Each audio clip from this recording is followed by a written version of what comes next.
Just a quick video here to prove old Benjo can cook. This is my Asiatic chicken. Asiatic chicken. Same recipe, but this time it's pork. It's my Asiatic pork, as you can see. I had a bit of abuse previously for what I was eating in another video, my rather successful Clarissa Shields against Savannah Marshall video, because I showed off some of my steaks that I cooked and they didn't look too nice according to someone. Just proving I can cook, and this is a very special recipe, so don't share this around too much.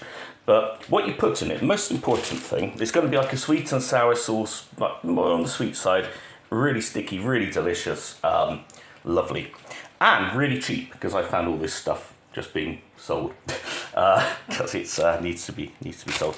So bargain, really. The first thing, we'll try and do it in order. Carrot batons. Now these are crucial if you're making like a spaghetti bolognese. Not everyone thinks of sticking in carrots, but they have an excellent chomp to them if you do them just right. So you chuck them in the wok with some oil and you fry them on a high heat, so the outside is cooked, but they just have a little bit of bite to them, a little bit of chomp, and that's very important. Next thing is peppers. Now, peppers at my local co-op, it was £1.50 for 2 peppers, just because they look pretty. So I got the deformed peppers, so I got a whole bag for £1.65, but as you can see, the little fellows didn't all pass quality control, but they're good enough. If I was eating raw pepper, which is pretty yummy, or just doing roasting vegetables or putting things in the peppers in the oven, whatever, I would probably buy fancy ones, although I wouldn't go to the co-op. That price is outrageous. But because we're chucking them in a thing that's predominantly a fancy sauce that will probably overpower a lot of the flavour of these things, I didn't worry, so I got the cheap ones. Got some onions, had to pay full price to them. Just use 1 onion, 1 pepper. And of course you put those next in the wok. The peppers first, because they take a bit longer. Again, you don't want to make them until they're just floppy mush, but you want to do them until they have a little bit of crunch left, but mostly done. And with the onion, remember with the onion, that the skin on the outside, yeah, you've got to take it off. But those first layers, where the inside, the flesh, I suppose you'd call it, is a little bit green, and it has green streaks in it, that's the bit that's the most flavoursome. Once you get to the middle, you've lost a lot of the flavour. So try and just remove the skin, but keep those bits with the green streaks. And there's a reason why the onion makes you cry, okay? It knows how delicious it is.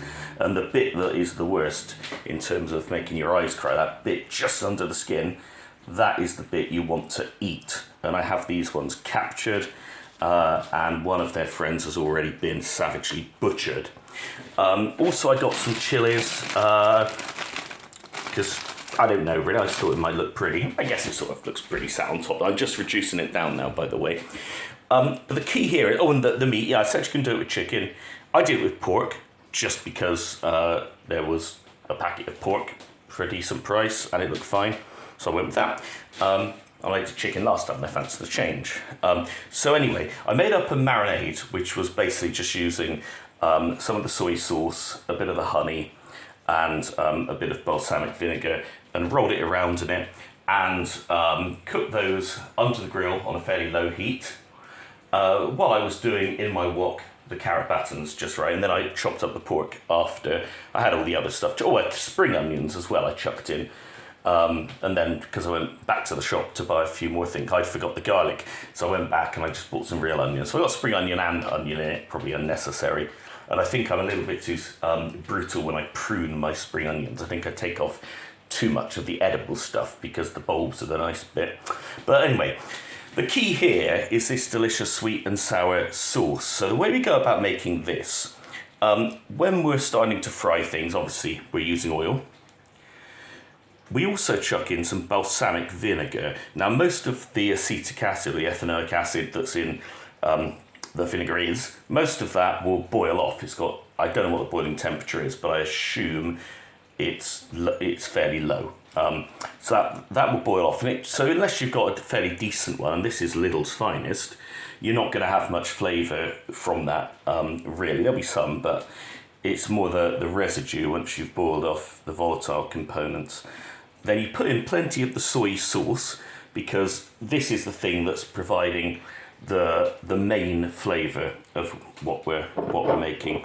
And it's a delicious flavour, you know. It's a thing that makes a pot noodle palatable. So that's, that's quite an appellation, or quite an accolade, isn't it?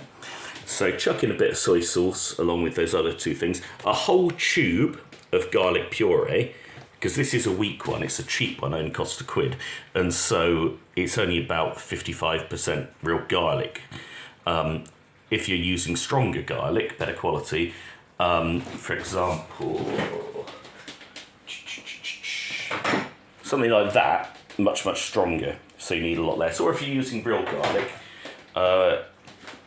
my ex stole my garlic squeezy thing, so I don't have one. But she also stole the Bible, so she can't read Ten Commandments evidently, and she stole my daughter. But that's another story. We shouldn't get into that here while we're cooking. We don't want to taint our food. But anyhow, so that is adding the bulk of the flavour. We want to put in a fair bit of chili powder, because we're making quite a large volume, and it will get overwhelmed by the other flavours. Now, to sweeten it, we're using two things. We're using sweet chili sauce. I prefer the Ancona brand, Thai sweet chili, but, it doesn't really matter which one you use. To add that sticky sweetness, you can use sugar, a little bit of salt or whatnot, but I prefer honey. Might sound like a weird thing, but it actually is really good. And the key here, and then just good quality barbecue sauce, just a little bit of it. Now, I know all these other things are more simple ingredients, we're building it from scratch. Just buy some decent barbecue sauce and just chuck a bit in, because it just makes the flavour that little bit more complex. Obviously, while you're doing this, you're wondering about qualities. Well, you have to taste as you go along, and you think, is this a little bit too thin? This one tastes great, but I had to reduce it a bit because it's a bit too liquidy. I didn't anticipate it being this liquidy. So that's just going to bubble away for a little while.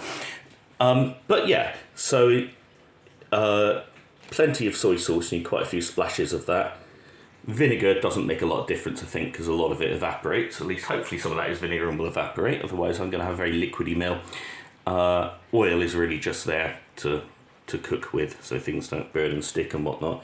Chili powder, try and be liberal. I haven't used chilies previously. I really only put them on to look fancy. I don't know how much flavour they'll actually have. I splashed some in my eye when I was cutting them up, and it stung, but not very much. So although it says medium, I don't think this is medium like on a curry scale or anything. So I think we've gone through the bulk. Oh, the final thing, bean sprouts. They were meant just to add bulk and add an Asiatic-ness to it. But yeah, it always turns out to be far more than you anticipate making. This looks like it's enough now to feed a whole family, and it looks like it's just me eating it. So, but it's fine to make out the next day. Anyway, yeah. So what are we going to call this? Benjo's Asiatic pork. Delicious. Yeah.